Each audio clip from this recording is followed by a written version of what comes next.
الف لام را، یہ وہ کتاب ہے جس کی آیتیں جچی تلی ہیں. پھر یہ کہ اللہ حکیم و خبیر نازل کرنے والے کی طرف سے بتفصیل بیان کی گئی ہیں.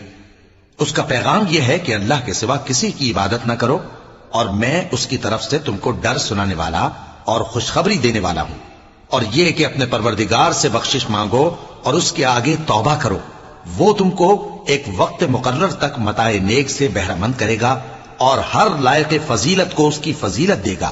اور اگر روگردانی کرو گے تو مجھے تمہارے بارے میں قیامت کے بڑے دن کے عذاب کا ڈر ہے.